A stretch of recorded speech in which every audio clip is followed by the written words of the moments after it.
Welcome to another episode of Relentlessly Resilient, where real live people share their real life experiences and the tools they've learned to still live their best lives. I'm Jennie Taylor.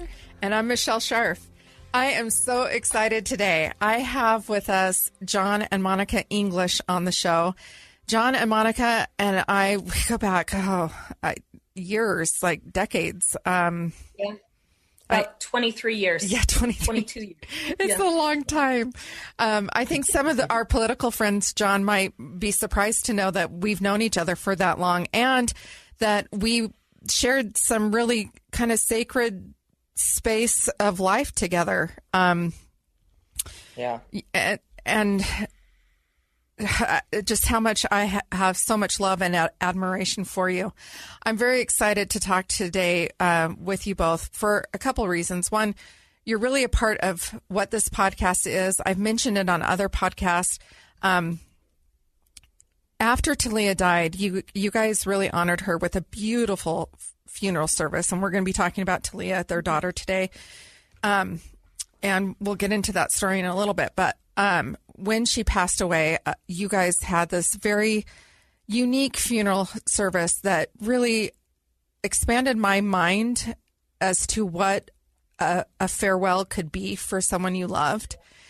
And you guys don't know this, but I actually started planning my children and my husband's funerals just because I was a planner and I'm very controlling.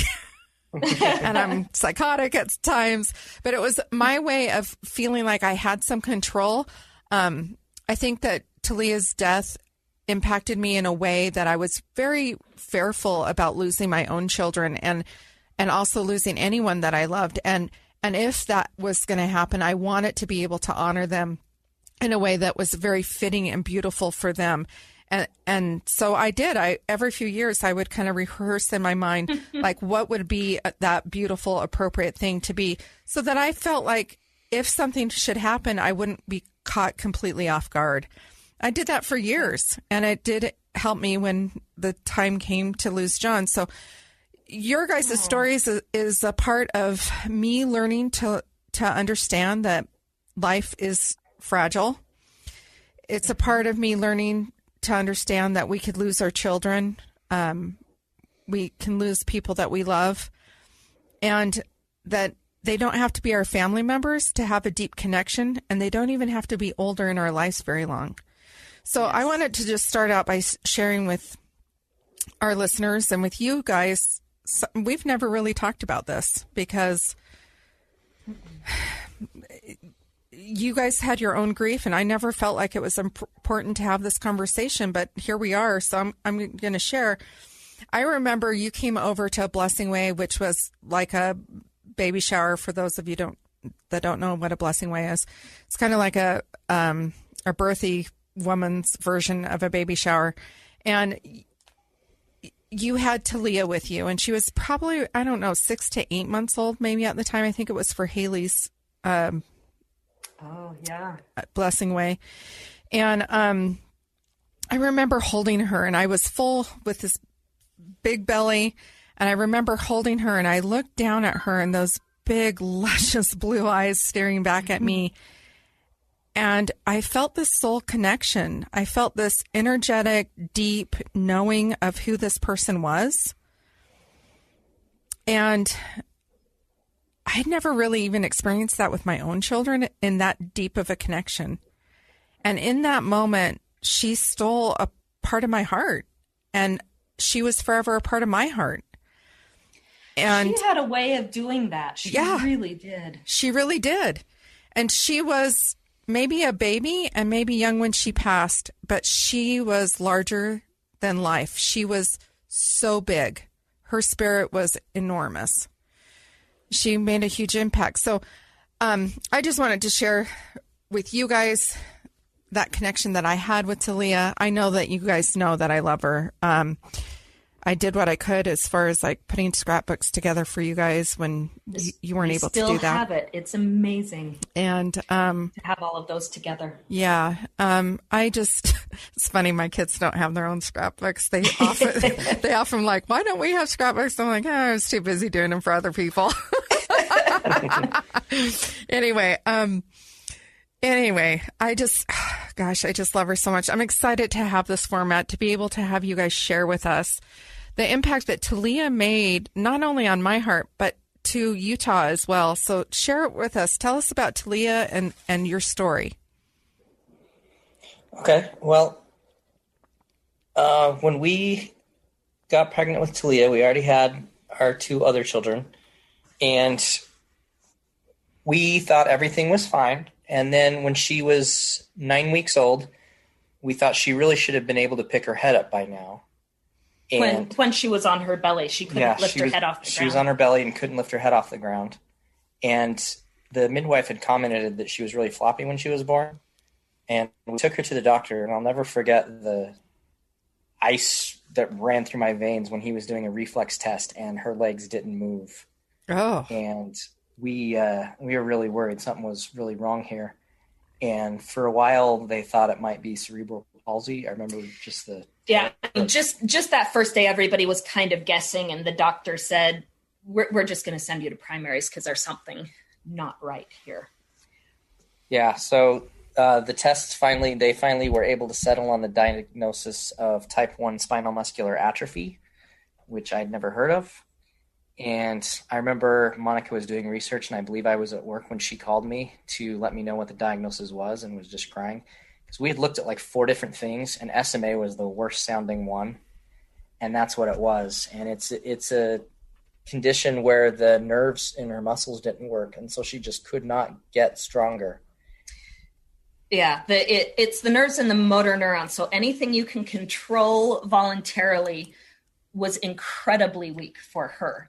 So people think of arms and legs and walking, but it also was intercostal muscles for breathing, muscles for swallowing. And we knew from early on that it would be progressive, that she would lose strength for a period of time and then even out. But within those first 8-9 months, she lost the ability to swallow. So she got a G tube, or she actually got an NG tube, the one that goes in the nose. And she was incredibly weak. We learned of a doctor in New Jersey who was treating kids with SMA differently, and they had a longer lifespan. Here in Utah, this is in 2000, so this is a while ago, but here in Utah, we were told to take her home and love her because there was nothing we could do. She was going to die, and she would probably die within the first year, was what we were told. So I connected in with other families and moms online who ended up being the best resource of anyone you could talk to. And they pointed me towards this doctor in Newark, New Jersey. And I flew out. John had just he just got a new job, so he couldn't come with me. So me and my mom flew out to this terrible area in inner city Newark, New Jersey, to see this doctor who was using different approaches, using a BiPAP machine at really high spans rather than to help expand her lungs. And another machine called a cough assist machine that would give a really big breath in, like you take in when you're going to cough, and then has a negative pressure to pull it out. So it simulated a cough and could move things that she couldn't move on her own that were clogging up her lungs. So I spent 10 days in Newark because it turned out she needed a more complex surgery, but came home with a baby on the airplane with a brand new G tube and surgical scars. But when we came back, I went in to see the doctor here. There was a newer doctor at Primary Children's who specialized in SMA, and she was very interested in knowing what we were doing, because even within just a couple of months, Taleah's chest wall looked so much better than kids without the machines that we had to help her expand her lungs. We had morning and night therapies every single day of her life that took a good 45 minutes of kind of like you do with cystic fibrosis, where you pat the chest wall to loosen things up, and then you go through a process to use the cough assist, and then a suction machine to suction out anything that has come up. And when I remember you doing that. I remember you bringing her to my house and staying the night, and I got to see all of that firsthand. It was a lot. It was a lot of work. Yeah. And those machines, we took them with her anywhere, because if her airway clogged, we could use the cough assist machine. It would pull things through and she would be just fine. But the couple of times that I went out without that machine thinking she was okay, we had some scary, scary moments, because she would choke and she couldn't cough saliva out of her airway. She couldn't swallow her own saliva. And so we were constantly suctioning her. All of that said, SMA does not affect the brain, and it doesn't affect your social ability. And she had the brightest eyes and loved to connect in with people. Even though she couldn't lift her elbows off the ground to give you a hug, she would look at people. She spoke in kind of a garbled voice because she couldn't enunciate very well, but I could translate for her. And she loved to show off her equipment. I remember taking her into a group of kids she was going to be around, and we went in with her machines and said, hey, we want to introduce you to Taleah, and here are the machines that she used. And she was so excited to be up in the middle of this group of kids who were interested. You know, little kids, they take everything at face value. And so you say, this is the way we suction her mouth. And they go, oh, cool. Rather than adults who might get a little, wigged out. Yeah. Not know what to do. But we had, she couldn't be propped up for very long. So we had a wheelchair that was completely flat. It had her BiPAP machine under there with a battery that would run it, and the cough assist and the suction unit and the feeding pump and an oxygen tank often. And we just figured out how to make life work around all sorts of new medical needs after she was born. But we knew that that's what the equipment, the procedures we went through didn't just extend her life, but it really gave her much better quality of life in the ability to clear her airway out. We had lots of hospital trips, some very emergent. One of the scariest ones, before we knew she had to be flat all the time, we had her up. I had her up in a seat watching a show, and another person was there and had gone to do dishes, and I stepped into the bedroom, and in just a few minutes, she choked. Mm-hmm. And my sister, who was the one with me, cried out for me, and I came running into the living room, and Taleah was the color of a Barney doll. She was absolutely purple. And I put her down, and we started doing mouth to mouth and called 911. They tried to intubate her on the living room floor. They ended up not being able to because they didn't have pediatric sized intubation tubes. And so they put her in the ambulance and went with full sirens going through red lights to the hospital.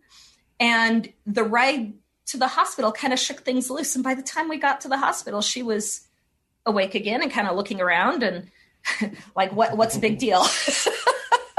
And we learned from that time on that when she had those choking moments, the cough assist did a better job than anything an ambulance could bring.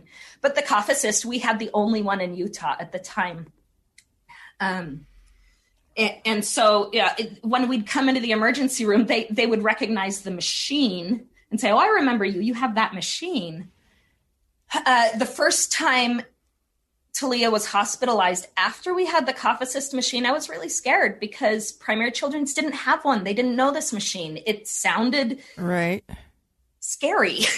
to the respiratory therapists who were saying, no, you can't use those types of pressures.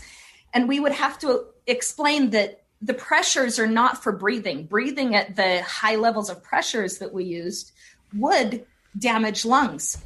But for a few breaths as a cough, it was really helpful. And that first hospital stay after the machine, I remember we had like a half a dozen respiratory therapists and nurses and doctors standing at the end of the bed as I went to use the cough assist machine with one eyebrow up going, we don't know. And there were the pulmonologists at Primary Children's at the time were not very,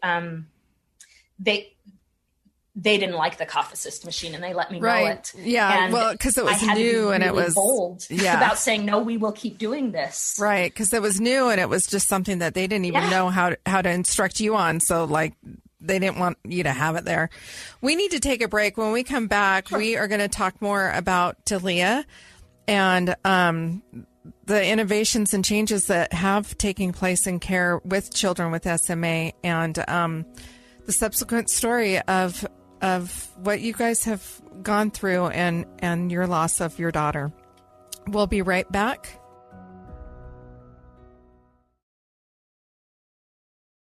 And we're back with John and Monica English. We're talking today about their daughter, Taleah, who was diagnosed at a very young age with SMA and that's spinal muscular atrophy. Is that right, yes. Monica? And subsequently, because, I really think it's because this daughter was born to Monica, and she is a tireless warrior and an advocate, and it comes natural to her, and she is smart and educated and will ferociously fight for her children. She was able to find resources and dig and research and find access to other moms with children diagnosed with SMA and be able to find some innovative therapies and bring them into Utah, but also to help with the research, study, and innovations that have taken place in the past 20 years with SMA. So Monica and John, finish telling us, tell us more about Taleah and the road that you guys walked together. Well, I would say that as she got older and she passed the time that doctors said she would live to, we were told 90% are dead before they turn 2. And, we got her second birthday, we got her third birthday. We were feeling really good and positive about what we were able to do, but it was also this fairly new disease that they didn't really know much about, and we were just doing whatever we could to find any resource we could for a cure, for different treatments. And one thing that happened was our next child was born. CJ was born when she was 2.5, I think. Mm-hmm. And we got in utero to diagnose, and we were told that CJ would have SMA as well. And I just remember pulling over, hearing the news, and just really wishing our next child could be healthy. But we had to prepare ourselves for that.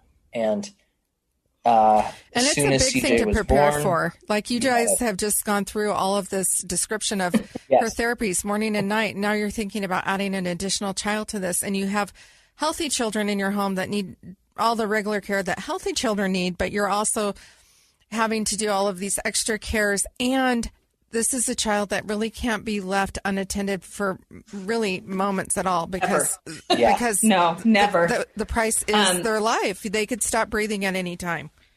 Yep. And that went it went to say just as well when we were in the hospital, the way and the approach to respiratory care with Taleah was so unique and different that the doctors did not know how to help her. So I was there. John was there 90% of the time. And the 10% of the time that we would take away, usually something would go wrong. Someone wouldn't know how to use one of the machines, or they'd try to push her too hard and fast. So I mean, my poor kids, I would call 911 with an incident that didn't give me 10 minutes warning. I would call for an ambulance. I would get into that ambulance and leave my 3-4-year-old daughter and my 7-year-old son, and they didn't know if they would see me the next day or not for 3 weeks. Right. I remember was those managing, days. Yeah. Managing Taleah's care. And I remember sitting down with the chaplain at Primary Children's and saying, I feel like I'm sacrificing my other children for Taleah. I just didn't know how to be both places at the same time, and had to trust that my kids would be resilient enough to and grow to understand, even if they didn't when they were younger. It's hard to be the sibling of a medically fragile child, and we've learned more as our kids have grown up, as they share things that they experience that we weren't aware at the time. It's hard to be a sibling with a parent that might leave at any moment and be gone for weeks. Yeah. Yeah. At the time, we just couldn't trust the hospitals to really know how to handle her. It got so that when Dr. Swoboda, who was the specialist that most cared for Taleah, when she would go out of town, if there was a child with SMA in the hospital, she would call us and ask us if we could help walk the parents through the care their children were receiving, because we knew better at that point. We'd read and learned, and we knew how to manage this really unique. Well, and you guys were really helping rewrite cares. Standards of cares. It's amazing. So when Taleah was 4, almost just a few days before she turned 4, I went to teach. Can we slow down a bit? Yeah, go ahead. I wanted to get more into CJ before we got to that, but CJ was diagnosed with SMA, and SMA has different types. There's type 1, 2, 3, and 4. Mm-hmm. And we were told that, it's a genetic condition, and so if they're born with a certain type, then everyone in the family that gets it will have the same type. So we started doing therapies immediately on newborn CJ, but CJ started showing the strength of a regular baby, and we thought it must be our awesome parenting and therapies that we do, and we got a head start on this that we didn't have with Taleah. And CJ was able to pick up his head. He was able to elbows off the ground, all that stuff. The moment I knew something was really different, I had always been able to Taleah couldn't roll over. There was no way. And so I would lay her on a counter by the window so she could see out, she could see into the kitchen. Well, I did the same thing with CJ when CJ was a baby, and CJ rolled off the counter, and I felt like a horrible mom, but I was so both excited. Going, oh my gosh, is he hurt? But wow, look what he did. Yeah, when CJ, after they were born, we put a feeding tube up their nose, just like what Taleah had in the beginning. But the doctors, as they were looking at tests, CJ wasn't showing symptoms. And at 4 months old, we ripped that tube out of his nose, and it was like, well, he doesn't need it. And so now they're all confused. He has SMA, but he has no symptoms. So we were getting some bright side encouragement from that. Right. And I just kind of throw out there that, that was nice. And I needed CJ to come up before we got to where we're going. So 2 days before Taleah was going to turn 4, Monica went off to teach one of her classes. And I had been laid off recently, so I was home with the kids a lot. But that particular day, I had gone off to play soccer with some friends. And I came home, and the 3 kids were in the living room watching Little Mermaid. And, I'm not sure where Natalie was, but Ethan was asleep on the couch. And I looked at Taleah, and she was gray. Yeah, we had a really quick handoff. I had to run out the door to the class. Taleah was fine. Yeah. John was making spaghetti on the dinner, and the movie ended. That's right, the spaghetti. So I just looked over at Taleah, and she was gray. And then I noticed all of her equipment was off and they were all unplugged. And the thing about her equipment is when they get unplugged, they immediately set off alarms. And so I have no idea why they weren't setting off alarms. I have no idea how they got unplugged, but she was gray. And I looked at her and I shook her and I said, Taleah, and deep down I knew she was already dead. But I still went through the motions of like waking Ethan up, calling 911, doing all the CPR, mouth to mouth and everything, and had to keep 911 on the phone, 911, as I was doing all this. I knew I wanted to call Monica, but I had no way to, since I had to have 911 on the call. I kicked Ethan awake and made him get the spaghetti off the stove. And I found out later that he had felt guilty about not doing more at the time. And I'm like, oh my gosh, there is absolutely nothing you could have done. No. Yeah. So once the ambulance pulled up to our house, I was able to hang up on them, call Monica. Monica was trying to get a hold of me because I forgot something. I was on my way back home already. I called her, and before she could even speak, I just said, come home now as urgently as possible. And she was like, okay, because she could just tell whatever it was, just be quiet and come home now. And, the paramedics were started to do their work on her. I mean, deep down, I knew she was already gone. And then Monica came in. I remember her seeing that. And just, I drove up to my house, and there was a fire truck and an ambulance and neighbors standing in the yard. And I ran in the house and I looked at her and I knew she was gone. And one of the things that I had put off doing was getting an advance directive for her. And so I came in and saw paramedics doing CPR on my child, and I knew there was no hope. And I said, it's my fault. And I hit the wall, and there was a policeman there, and he stopped and said, what's your fault? And I said, no, I didn't get an advance directive. And he said to John, control your wife. Well, yeah, he tried to like distract you with like, hey, who are these pictures on the wall? It's like, and then he just looked at me and said, control your wife. And I just grabbed Monica by both arms. What did I even say? I just took you by both arms. I said something. Yeah. And I stopped and I looked at the policeman. I said, I'm not going to get in the way, but I need to touch my daughter. Yeah. And I walked over and I said, to the paramedics, how do we stop this? And they looked at me, and I found out later from a paramedic friend, they said, parents of young children never ask for CPR to be stopped. But for me, I knew this was, I knew. And they said, well, we need to go to the hospital. I said, okay. So they put her into the ambulance, and we got into our car and drove right behind it to the hospital, where we went in, and I said, okay, stop. And I was asked, stop what? And I said, stop compression, stop mouth to mouth, stop everything. She's gone. And they did. And,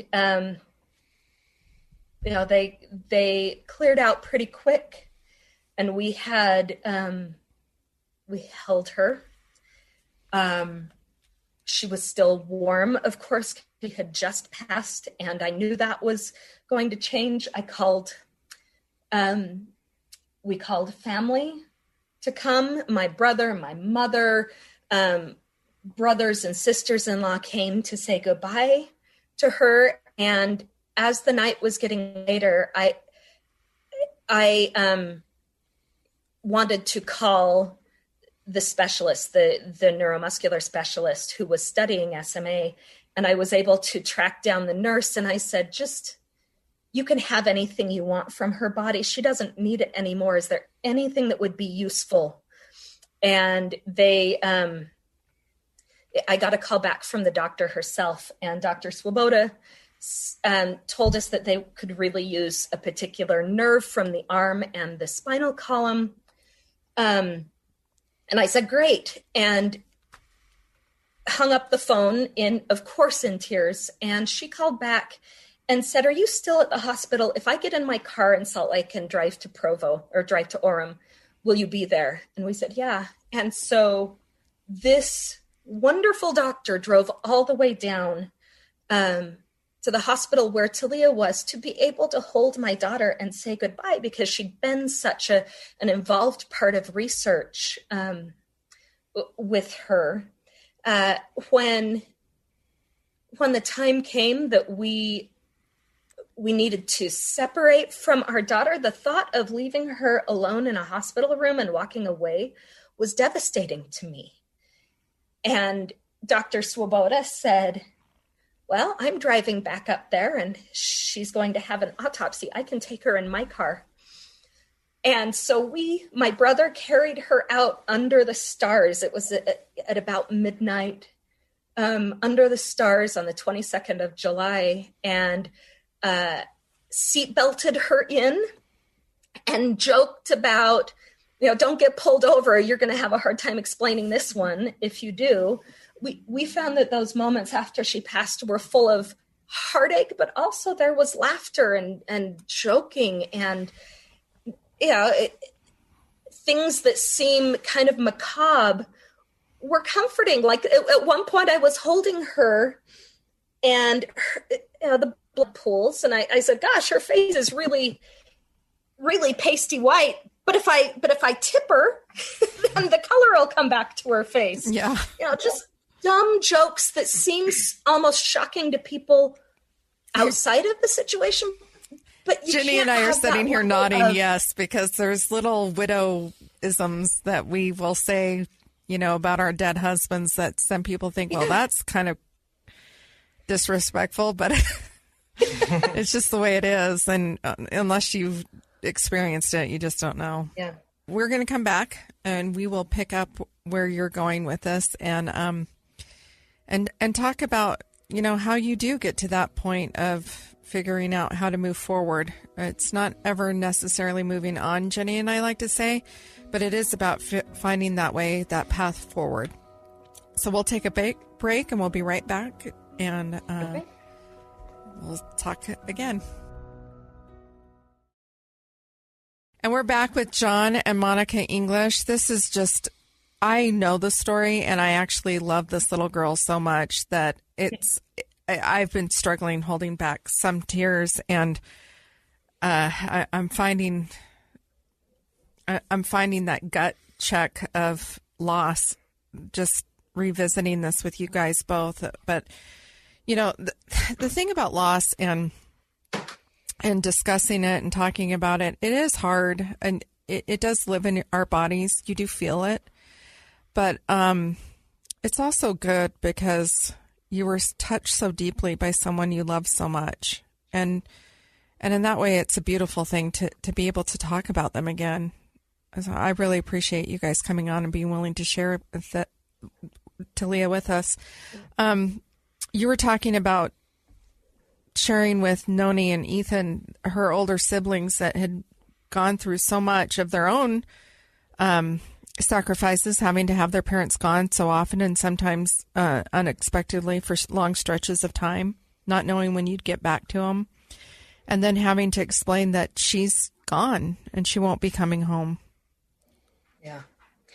Yeah. One thing I was lucky enough to have, we were lucky enough to have, is I had a friend who was the chapter president for the Funeral Consumers Alliance. And so this friend had done a lot of research in what the laws were around funerals and what you could or couldn't do. And there was a lot of latitude that I didn't know I had, that we didn't know we had for funerals. And the first one was we worked with a funeral home where I asked for her body to be brought the day before the funeral so that we could dress and spend some alone time in our own home with her. And as we dressed her, we let our kids come in and out as they felt comfortable. We let them touch her.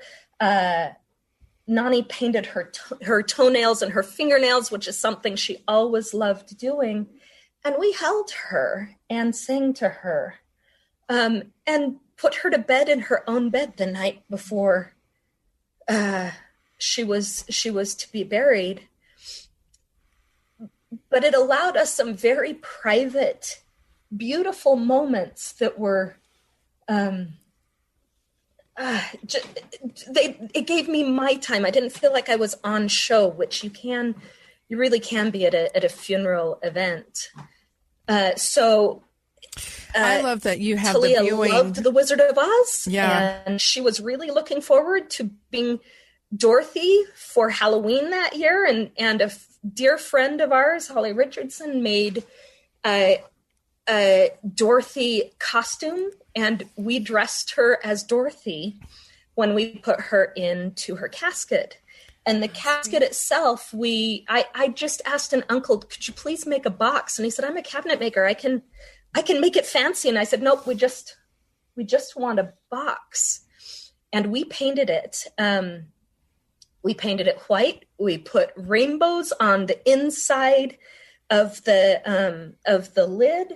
And on her birthday, which was 2 days after she passed, we had a birthday party, and family members and friends came over and painted their hands with handprints. And we had handprints of all the people that loved her on her casket. It was so beautiful. And I love the fact that you guys had the viewing in her room. In her room. Yeah. Yeah. Yep. I remember another friend of mine looked at her and said, I didn't know they would let you do that. And I said, really? Who is they? And she said, I don't know. It was a really sweet way to do a viewing. And the funeral itself, we wanted it outside, under the sky. We held it in an outdoor amphitheater, and we put her stuffed animals, her beloved Elmo, and different stuffed animals in the trees and around. We let off balloons. We sang Somewhere Over the Rainbow. We just decided we wanted it to be a little girl's funeral, something where if she invited her friends, they would have a good time. Yeah. And there were lots and lots of tears, but there was also lots and lots of joy for having had her in our lives. Yeah. Yeah, it was amazing. It was such a beautiful, it was terribly sad. I mean, a funeral of a 4-year-old is tragic all in itself. And you see them bringing out this small little box, and it was so hard. And we had so many mutual friends and birthing women, doulas, and people that I was there with, attending with. And I know that we all gathered a little bit together, and we were just so heartbroken and just so badly wanted to be able to, it's like when you're supporting that woman in labor and you just wish that you could take that one contraction. I just wish I could take one contraction from you. I just wanted to take 5 minutes of your grief. If we all could just carry 5 minutes of Monica's grief, could that make it better? And of course you can't do that, but grief for me was so like labor in reverse. Mm-hmm. I had waves that came like contractions. Yeah. They just did. And they would swell and they would overcome me, and then they would ease and go, and you cry. And as you go on throughout the years, or at least for me, as we went through time, those contractions, those grief contractions came further apart. Right. And there was more break in between. Yeah, I often think about it very much. Birth is, and those contractions coming in get closer and more together and more intense. But even in losing John, because he lost his life to cancer, and it was a very slow, and the last 10 days were a very traumatic experience, and a very slow parting. That process of death and slipping out of the world was kind of the reverse of labor. And then my grief followed pretty much suit. It came on suddenly and intensely. And then, like you say, it gets further apart and more manageable. And it's kind of the reverse of bringing life into the world.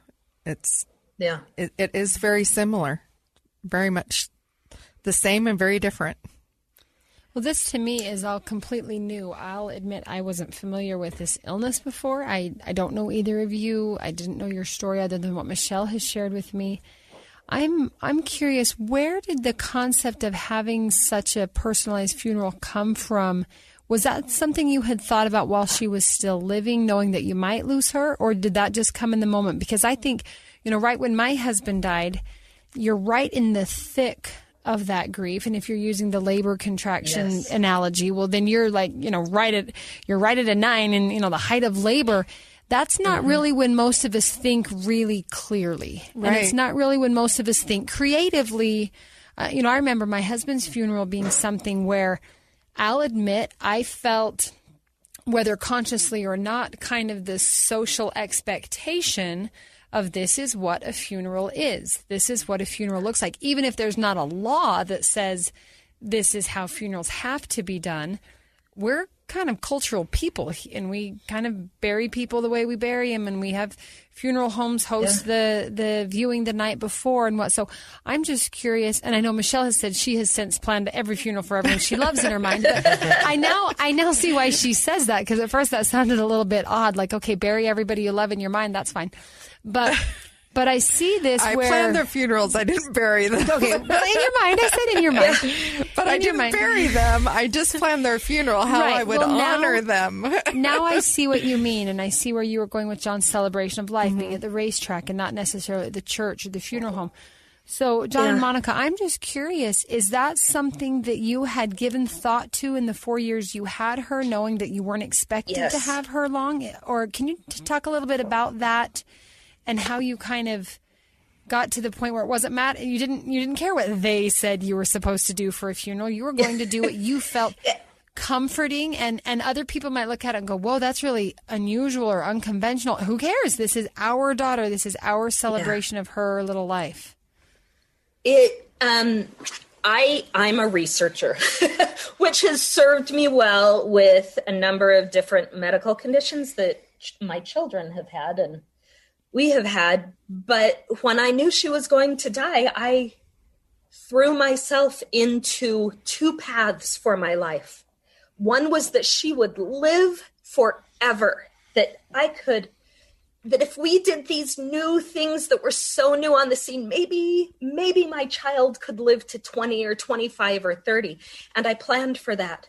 But I also planned for her to die at any point. And so I started thinking about funerals, and I remember she was in the intensive care unit when I got my hands on the book Stiff, about all the different ways to dispose of a body, not dispose, but now what happens in the different, whether it's cremation or burial or other burial at sea, what happens to the body. And it was fascinating to me. And it helped me to understand what my life might look like if she passed. And the friend I mentioned also had an understanding of things like, no, you don't have to embalm if you don't want to. You can, but it's not a legal precedent. And so she told us about some of the things I might not have expected. And you don't need a casket. You could bury someone in a cardboard box. Just all of those funny little details. And I started putting things together. I read of other people's unusual funerals and thought, when my daughter passes, because she's going to pass, it's going to be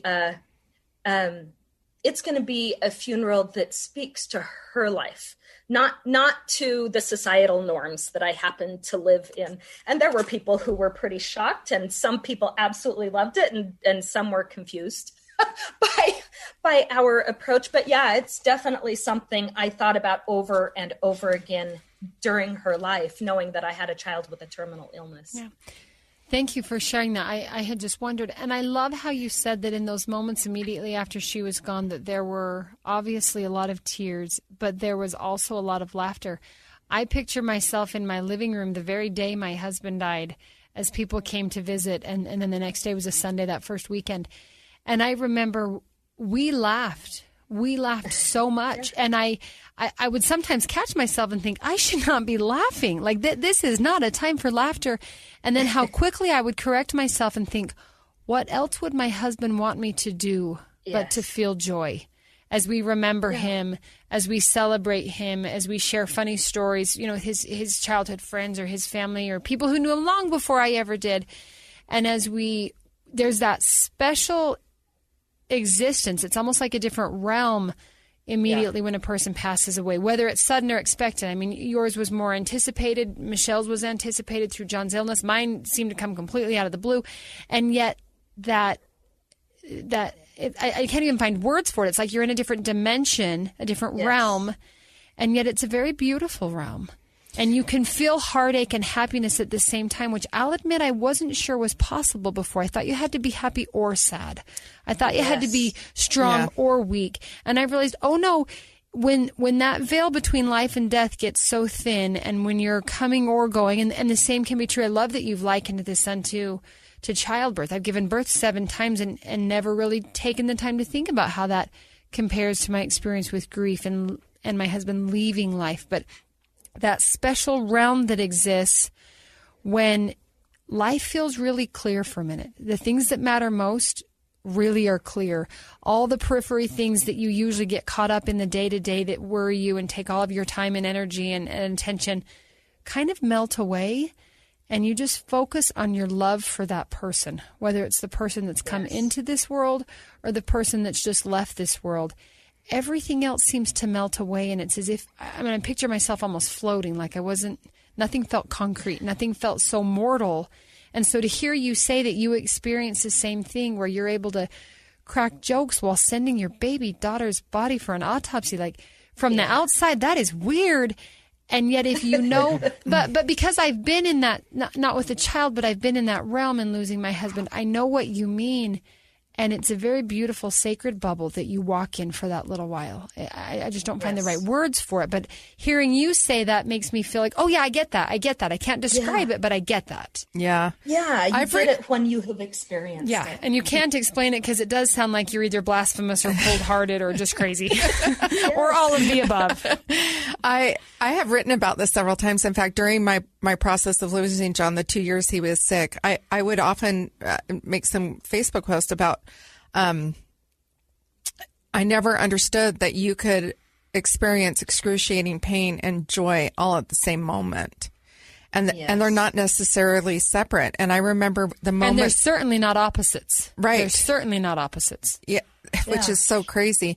I remember the moment that John died, and I remember writing on Facebook something to the fact that, or maybe it was a message to my family, I am so ecstatic. I'm elated right now. I'm so overjoyed that he has passed on.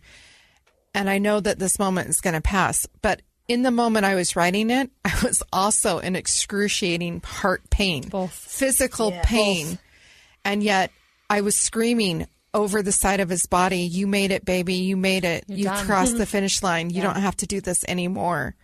And I'm going to make myself cry, but you're going to make us all cry. So beautiful. It's such an intense emotion when you're the one experiencing it. And I totally get it. I was just going to say, I'm super excited for what is still yet to be shared. I know we've talked about making this kind of a part 1 and part 2 episode. John and Monica, if you're willing to come back with us, I feel like to try to wrap things up right now would be too tight. A huge disservice to all of us who are hanging on your every word. And yet we want to be able to have time to maybe do a part 2 to this and walk us through. So what's it been, 16, almost 17 years then since you lost Taleah, and what came next and what's happened since, and where are you now, and where is science and medicine now, and all of the different things. I feel like this is definitely like giant cliffhanger here, but we're going to have to come back. There's definitely more to the story, more that they have not told us yet about CJ and about the testing that comes to their family and what they discover about SMA and their genetics. And there's just so much more to the story to tell. So I'm looking forward to bringing them back, catching up, starting there, and walking through those days of losing Taleah, finding out what you find out, and then you end up getting pregnant with another child, and her name's Tabitha. Yes. And then, Tabitha. Sharing that story as well. So much information, really.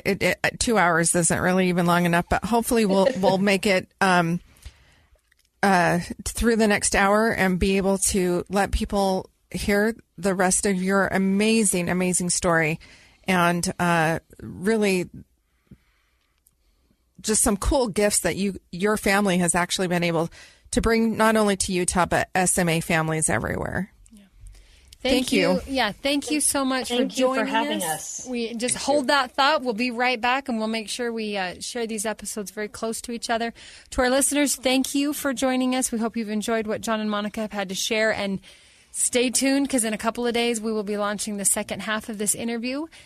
We're grateful always for you when you listen. We'd love to have you leave us a rating and a review wherever you get your podcasts. If you want to contact us, or maybe let us know about someone you know, or maybe it's you yourself willing to share your real life story of resiliency and overcoming hardship, we'd love to hear from you. You can find us on Facebook or Instagram at Relentlessly Resilient, or contact us through email at rrpodcast@ksl.com.